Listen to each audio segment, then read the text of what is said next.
So I have here the Xiaomi 14T, an upgrade from the 13T. It's not so much better in terms of design as they have decided to make it mostly flat, but much has been improved when it comes to performance. And Xiaomi talked a lot about AI. So let's dive deeper. The 14T is Xiaomi's latest offering for their T series of smartphones.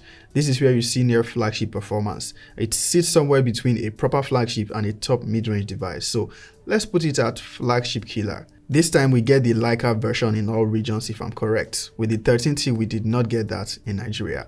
The Xiaomi 14T is priced at around $600 globally, but its pricing in Nigeria places it at the $450 mark when converted.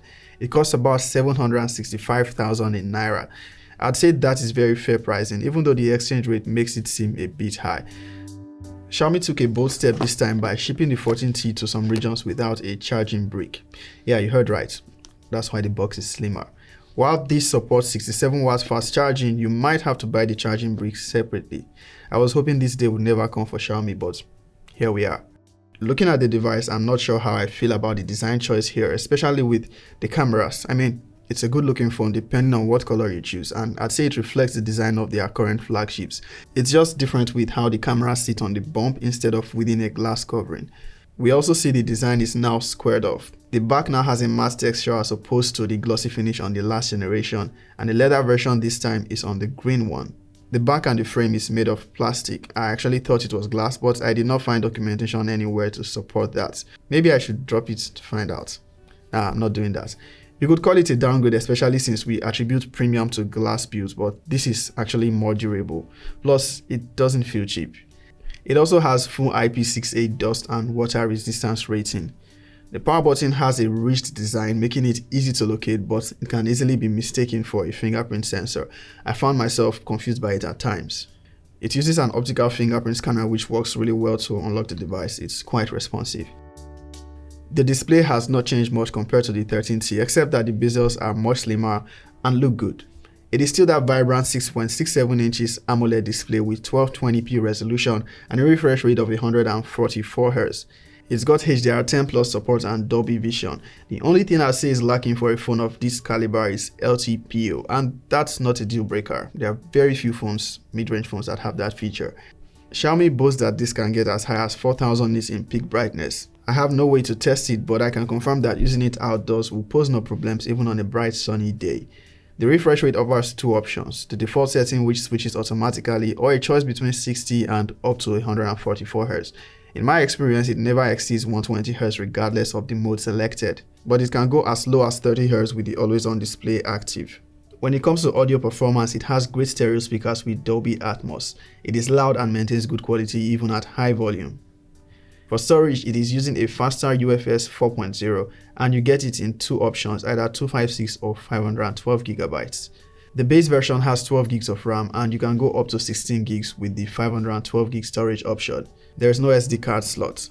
In the software department, the 14T is running Xiaomi's HyperOS on Android 14. We are all familiar with Xiaomi's new skin by now, and it's still one of the most packed in terms of features.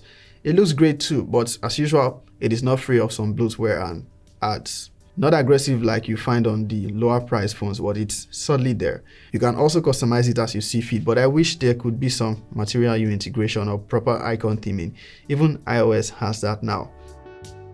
On AI, the Xiaomi 14T works great with Gemini, and it now has Circle to Search, one of the most useful AI features which was introduced earlier this year and previously exclusive to Samsung and Pixel flagships.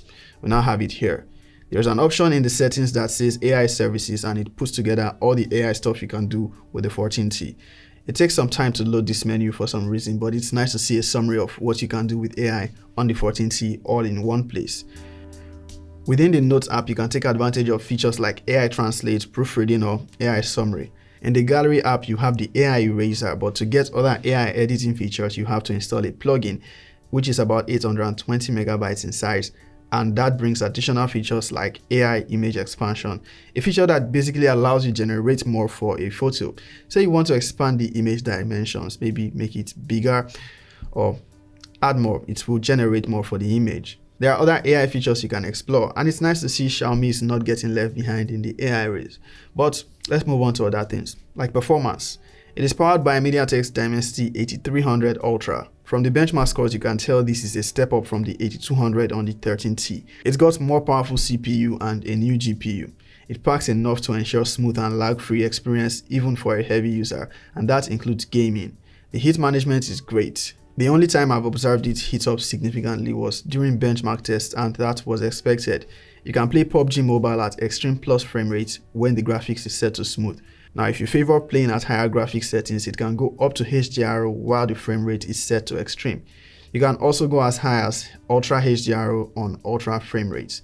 For Call of Duty Mobile, you can go up to ultra frame rate with the graphics set to medium, or high frame rate when you max out the graphics settings. The highly demanding Warzone Mobile was great on the Xiaomi 14T with no lags in my experience, but the available preset is low visual quality. You can tweak it to improve the graphics fidelity and frame rate settings to improve your gameplay experience. While I might not really be a heavy mobile gamer to push it to the limits, in my gaming sessions I experience consistent gameplay with no overheating.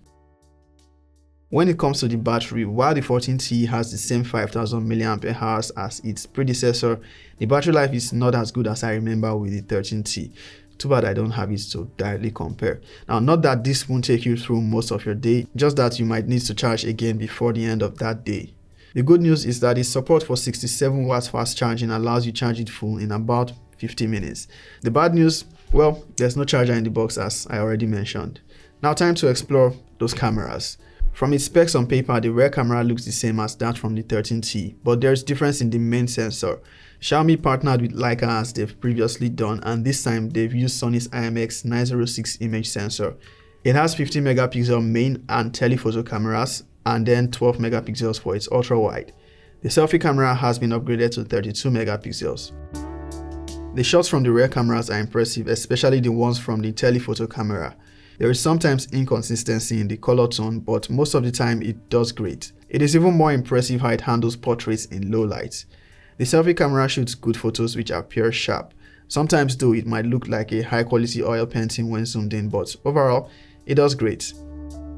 Video performance is another area where the Xiaomi 14T stands out. This device can shoot videos up to 4K 60 FPS, but more interesting is the fact that it can shoot log in Pro mode. That's a big deal for anyone that creates with their smartphone. It also has a teleprompter mode when using the selfie cameras.